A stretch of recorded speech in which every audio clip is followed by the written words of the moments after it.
معزز سامعین کرام، آپ سن رہے ہیں دیار اردو چینل پر مرتضیٰ احمد خان میکش کی کتاب اخراج اسلام از ہند۔ سب ہیڈنگ فرقہ وار فسادات۔ فرقہ وار فساد یعنی ہندوؤں اور مسلمانوں کی باہمی لڑائی ہندوستان کی شہری زندگی میں ایک چلتا ہوا سکہ بن چکا تھا۔ گاؤ کشی، قربانی، محرم کے تعزیوں، پیپل کی ٹہنیوں، دسہرہ اور رام لیلا کے جلوسوں اور دیگر مذہبی تقریبوں پر ہندوستان میں کہیں نہ کہیں سر پھٹول کی نوبتیں آتی رہتی تھیں۔ بعض دفعہ بعض مقامات پر اس نوعیت کے فسادات شدید صورت بھی اختیار کر لیتے تھے۔ جن ایام میں ہندوؤں اور مسلمانوں کے درمیان سیاسی حقوق کی بانٹ کے جھگڑے تیز ہوا کرتے تھے، ان دنوں میں فسادات کی لہریں بھی شدت کے ساتھ اٹھنے لگتی تھیں۔ 1946 کے آغاز میں ملک بھر میں انتخابی مہمیں اکھنڈ ہندوستان اور پاکستان کے ٹکٹوں پر لڑی گئیں۔ ہندوؤں اور مسلمانوں کے یہ سیاسی نصب العین ایک دوسرے کی ضد تھے، اس لیے پریس، اخبارات میں اور پلیٹ فارم جلسوں کی تقریر بازی پر ہندوؤں اور مسلمانوں کے درمیان لفظی بحث کی لڑائی شدت اختیار کرنے لگی۔ عوام کے تابع پر ان بحثوں کا رد عمل حسب معمول فسادات کی صورت میں رونما ہونے لگا۔ اپریل 1946 کے آغاز میں جا بجا فساد کی آگ کی چنگاریاں بھڑکنے لگیں۔ گوالیار میں قرآن کریم کو نظر آتش کر دیا گیا، مسجد گرا دی گئی، 4 مسلمان ہندوؤں کے ہاتھوں مارے گئے، 21 مجروح ہوئے جن میں عورتیں اور بچے بھی تھے۔ سہارنپور اور احمد آباد میں بھی معمولی پیمانے پر فساد کی آگ بھڑکی۔ 29 اپریل کو 2 مسلمانوں پر قاتلانہ حملے ہوئے۔ یہ واقعات بہت معمولی حیثیت کے تھے، لیکن آہستہ آہستہ ان کی کیفیت و کمیت میں ترقی ہونے لگی۔ 21 مئی کو دہلی میں رام لیلا گراؤنڈ میں فساد رونما ہوا اور یہ بات ظاہر ہوئی کہ ہندوؤں کی ایک جماعت راشٹریہ سیوک سنگھ کے نام سے مرتب ہو رہی ہے، جو تیز دھار رکھنے والے آلات استعمال کرنے کی مشق کر رہی ہے۔ اس جماعت کے ممبروں نے دہلی، بریلی، الہ آباد اور بعض دوسرے مقامات پر چھرا گھونپ کر مسلمانوں کو ہلاک کرنے کی وارداتیں شروع کر دیں۔ آغاز جون میں بمبئی میں معمولی فساد کی آگ بھڑکی اور بہار شریف ضلع پٹنہ کے ایک گاؤں آرادھنا میں ہندوؤں نے مسلمانوں کی بارات پر حملہ کر کے 7 مسلمان شہید کر دیے۔ جولائی کے آغاز میں احمد آباد، گجرات میں شدید نوعیت کے فسادات شروع ہوئے، جو اواخر جولائی بلکہ اس کے بعد تک جاری رہے۔ اگست کے آغاز میں فسادات کی رفتار اگرچہ تیز تر نظر آ رہی تھی، تاہم ہر جگہ کے مقامی حکام انہیں روکنے کی تدابیر اختیار کر رہے تھے۔ مخفی نہ رہے کہ اپریل 1946 سے ہندوستان کے اکثر صوبوں میں کانگریس پارٹی کی وزارتیں قائم ہو چکی تھیں اور فسادات کے واقعات زیادہ تر ان صوبوں میں رونما ہو رہے تھے جہاں کانگریس پارٹی برسر اقتدار تھی۔ سب ہیڈنگ مرکز میں کانگریسی وزارت۔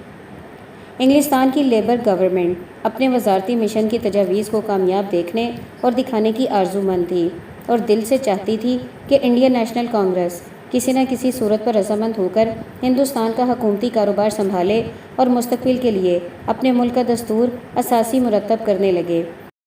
اس لیے وائسرائے نے 3 اگست کو عبوری حکومت کے قیام کی ایک اور شکل ملک کے سامنے رکھی اور اعلان کیا کہ اس عبوری حکومت میں کانگریس کے 6 اور مسلم لیگ کے 5 نمائندے لیے جائیں گے۔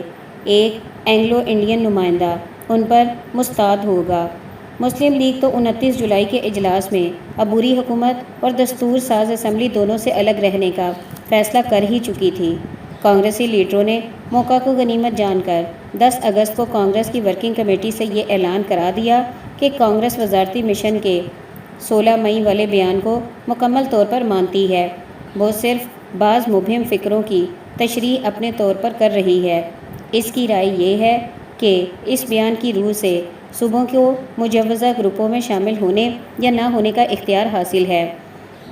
12 اگست کو سکھوں کے پنتھک بورڈ نے، جو پہلے ڈاواں ڈول سے نظر آ رہے تھے، دستور ساز اسمبلی اور عبوری حکومت میں شامل ہونے کا فیصلہ کر لیا۔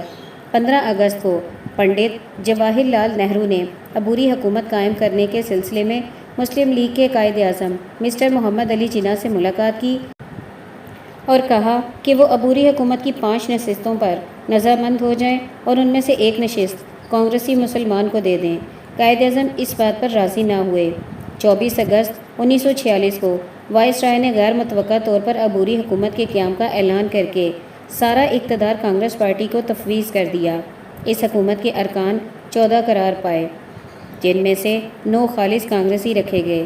2 ایسے مسلمان لینے کا فیصلہ کیا گیا جو کانگریسی اور مسلم لیگ میں سے کسی سے متعلق نہ تھے۔ 1 سکھ، 1 عیسائی اور 1 پارسی رکن مقرر ہوا۔ یہ تقرر وائس رائے نے پنڈت جواہر لال نہرو کے مشورے سے کیے تھے۔ گویا ہندوستان کے مرکز میں پنڈت نہرو کی خالص کانگریسی وزارت قائم کر دی گئی اور برطانیہ کی لیبر گورنمنٹ کے ارکان نے مسلم لیگ کے وجود تک کی طرف سے اپنی آنکھیں بند کر لیں، جو مسلمانان ہند کی واحد نمائندہ جماعت تھی اور جس کی نمائندگی پر ہندوستان کے 10 کروڑ مسلمانوں کی غالب اکثریت انتخابات کے موقع پر مہر تصدیق ثبت کر چکی تھی۔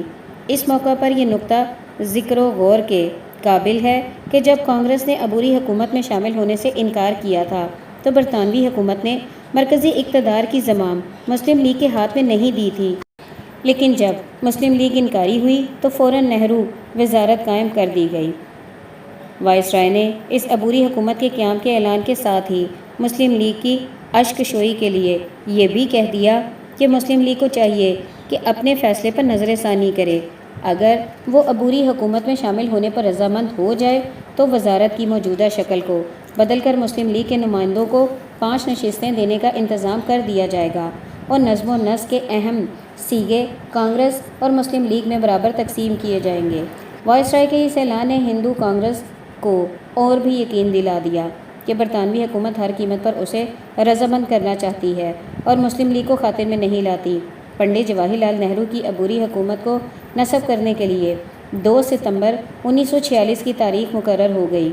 سب ہیڈنگ: مسلم لیگ کا یوم عمل۔ مسلم لیگ کے لیڈر ایک دفعہ لغزش کھا کر سنبھل چکے تھے اور مسلم لیگ کی مجلس عامہ 29 جولائی کو فیصلہ کر چکی تھی کہ مسلمانوں کو اپنا حق لینے کے لیے کسی نہ کسی نوعیت کی جدوجہد کرنی پڑے گی۔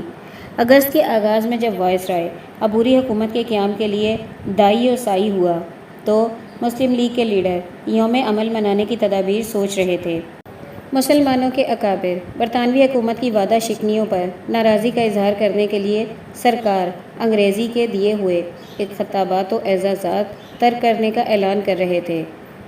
16 اگست کا دن یوم عمل منانے کے لیے مخصوص کیا گیا اور مسلم لیگ کی مرکزی اور صوبائی مجالس عمل نے اعلانات جاری کیے کہ مسلمان اس روز جلسے منعقد کر کے عوام کو سیاسیات ہند کی رفتار سے آگاہ کریں گے۔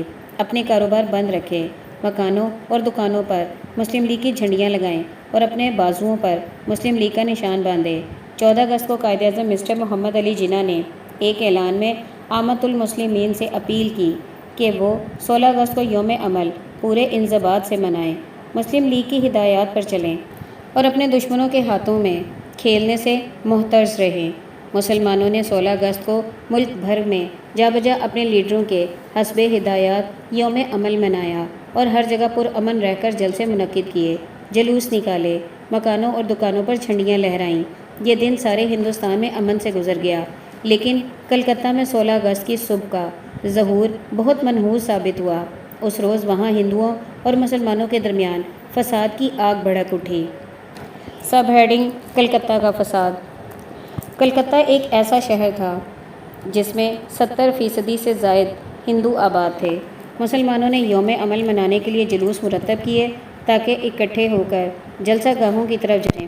ہندوؤں نے جو فساد انگریزی پر اندر ہی اندر کمر بستہ ہو چکے تھے، مسلمانوں کے جلوسوں پر جا بجا خشت باری شروع کر کے شہر کے خرما نے امن کو آگ لگا دی۔ 16 اگست کو کلکتہ میں فساد کی آگ بڑے زور سے بھڑکی اور آن کی آن میں وسیع پیمانے پر پھیل گئی۔ پولیس اور فوج کی پیش بندیاں عاجزی ذاتی نظر آنے لگیں۔ 19 اگست تک حالات بہت ہی خراب ہو گئے۔ ہلاک اور زخمی ہونے والوں کی تعداد ہزاروں تک پہنچ گئی۔ 1200 سے زائد مقامات پر آگ لگی۔ متعدد جگہوں پر لوٹ مار کی وارداتیں رونما ہوئیں۔ لوگ کلکتہ سے بھاگنے لگے۔ ابتدائی ایام کے فسادات میں مسلمانوں کا جانی اور مالی نقصان بہت زیادہ ہوا۔ کلکتہ کے بازار اور گلی کوچے مسلمانوں پر تنگ ہو گئے۔ ہندو گنڈے مسلمانوں کو چن چن کر قتل کرتے رہے۔ ان فسادات میں سکھوں نے بڑھ چڑھ کر حصہ لیا۔ سکھوں کی ٹولیاں ننگی کرپانوں کے ساتھ گشت کرتی اور مسلمانوں کو ہلاکت کا پیغام دیتی تھیں۔ 27 اگست کو حالات کسی قدر روبہ اصلاح نظر آنے لگے۔ اس وقت تک سرکاری حساب کے مطابق 3,847 جانیں ان فسادات کی نظر ہو چکی تھیں اور 4,421 زخمی ہسپتالوں میں داخل کیے جا چکے تھے۔ ہندوؤں نے اس نبرد آزمائی کے لیے کلکتہ کے شہر کو اس لیے منتخب کیا تھا کہ وہاں ان کی بھاری اکثریت تھی۔ ان کا خیال تھا کہ فسادات برپا کر کے وہ بنگال کی مسلم لیگی وزارت کو بدنام و رسوا کر سکیں گے۔ اس کے ساتھ ہی ہندوؤں کو یہ حوصلہ تھا کہ مرکز میں کانگریس کی عبوری حکومت قائم ہونے والی ہے، اس لیے انہیں چاہیے کہ بنگال کی مسلم لیگی وزارت کو نااہل ثابت کر کے اس کا تختہ الٹ دیں۔ ان فسادات کے دوران میں ہندو لیڈروں نے جو بیانات جاری کیے، ان سب کا مرکزی نقطہ یہی تھا کہ فسادات کی ذمہ داری وہاں کی مسلم لیگی وزارت پر عائد کریں۔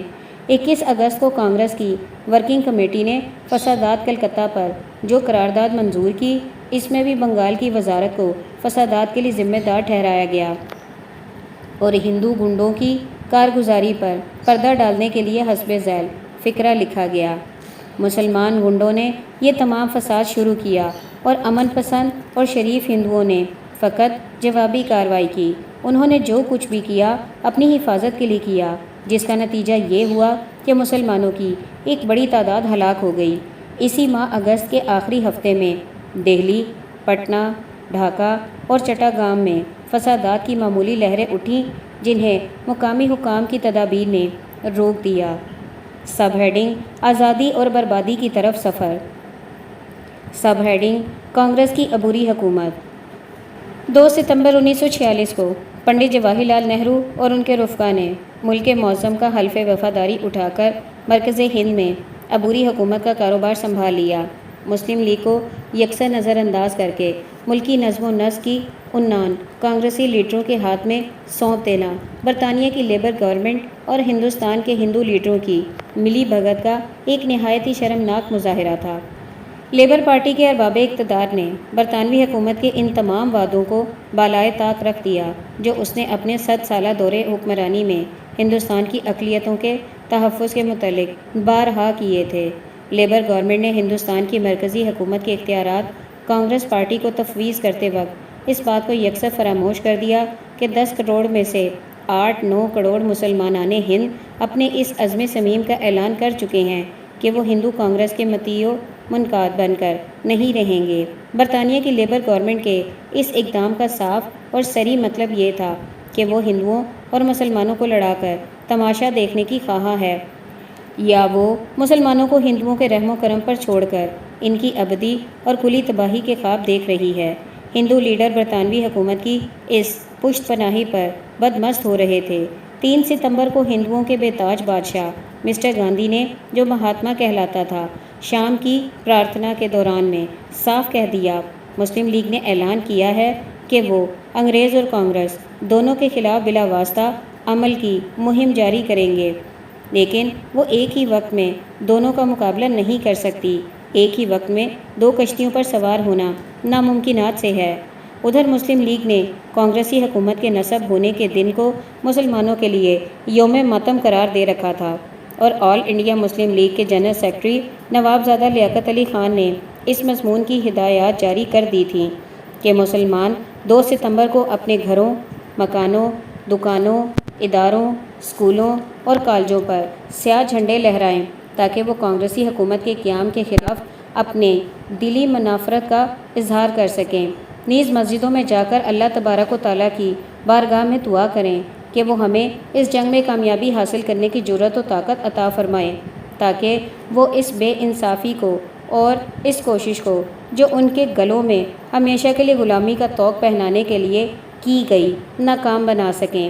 مسلمانوں نے ہندوستان کے طول و عرض میں ہر جگہ متذکرہ صدر ہدایت کے مطابق مظاہرے کیے اور ماتمی جلوس نکالے۔